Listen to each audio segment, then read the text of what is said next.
Good morning, YouTube. Want to do a quick video on the difference between the Remington 870 and the Mossberg 500. I know this is probably going to stir up a little bit of debate and controversy and so on and so forth, because 870 owners have their pick and their say, and the Mossberg owners have their pick and their say. Now, I have an 870 Remington here in front of me. I don't have a Mossberg 500 here in front of me, but I have owned them. I have had experience with them. I have used them. I've also used Maverick 88 when I used to, quite a few years ago, one of the jobs I worked, our service long gun, believe it or not, were Maverick 88s.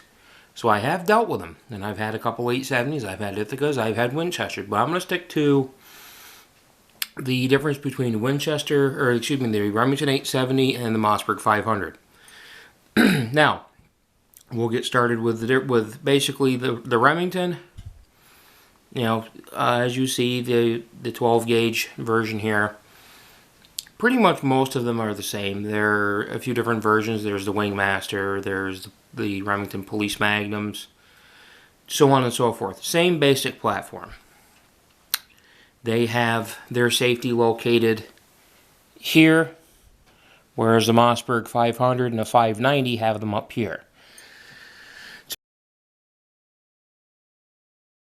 a matter of personal preference. I have gotten used to, over the years, the crossbolt safety behind the trigger guard. Now, for some reason, why, no one knows, but the Maverick 88, which is the ultra cheap, not saying it's not a good gun, but is the low budget economy version of the 500 Mossberg, for some reason they have a crossbolt safety by the trigger guard, which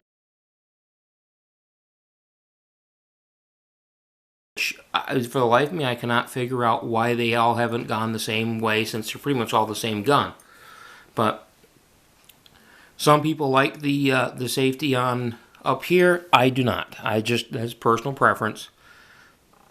It does help with people who are left-handed shooters. You know, another thing is the slide release for the 870s here. For the Mossberg, it's here. Again, that's people. Well, you have to reach forward and off the trigger. You know, okay, yeah, that's, you know, for the difference between the two, you hear a lot of complaints versus that. Now, when it comes to some of the bigger differences, one is, and I've talked to several gunsmiths, they don't ever have problems with the trigger guards on the Remingtons. They do, however, have, and every gunsmith I've talked to has had broken trigger guards on the 500. At least one or two they see every few months. And it's the way, one, it's a plastic trigger guard, but it's not so much plastic as the way Mossberg assembles it, and that's just from what gunsmiths have told me, is that if you hit it just right, you will break that trigger guard. There's a pin that connects it to the receiver, and that causes a problem, and it will break, and it takes the gun completely out of action. Now, the U.S. military, when they adopted the 590A1,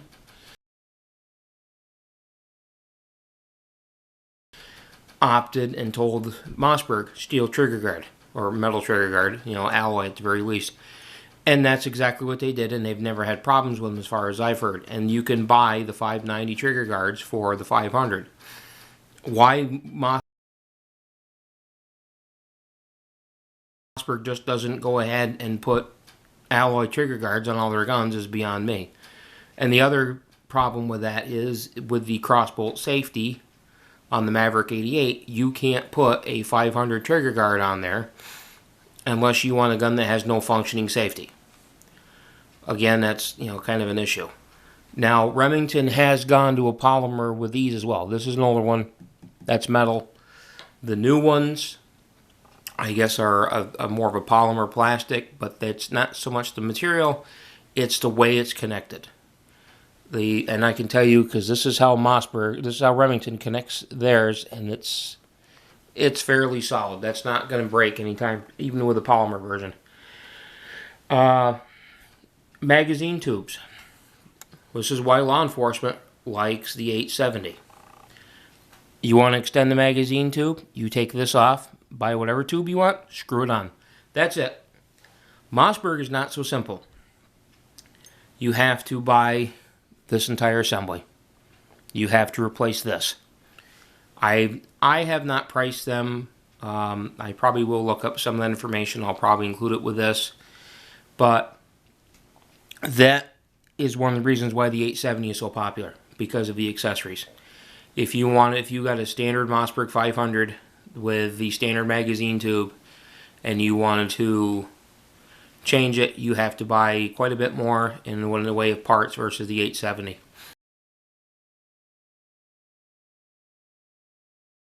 And that's the thing about the 870. There are parts everywhere. Overall, and having owned and shot both, I will tell you I am not a fan of the 500. Never have been. And is it a bias? Yes, it's a bias. I'll tell you right now it is. Would I own one if I found one cheap enough to use? Probably. First thing I would do if it was a 500, I would order a metal trigger guard. But I'd have to get it cheap enough that it would be worth buying that versus the extra $90 for that trigger guard.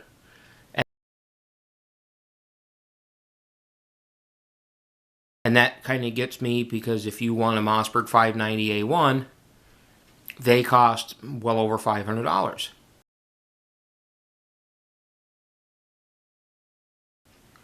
And you can get a new 870 Remington about the same. So to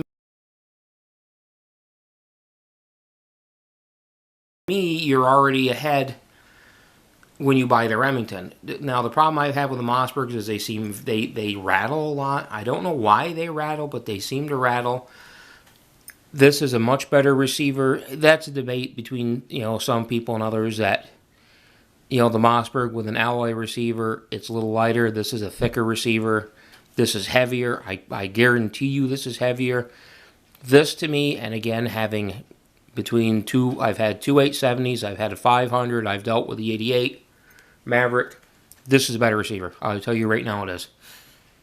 Parts interchange on the 870. You want to upgrade the older ones like this to the new slotted shell extractor. Parts interchange is nothing. To me, barrel swapping on both are about the same.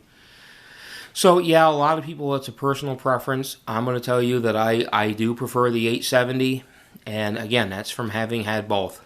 So before you get either one, I would say look at those two things. Look at all the details and the differences and what you're going to use it for and what you want to use it for, especially if you want to buy it and upgrade it.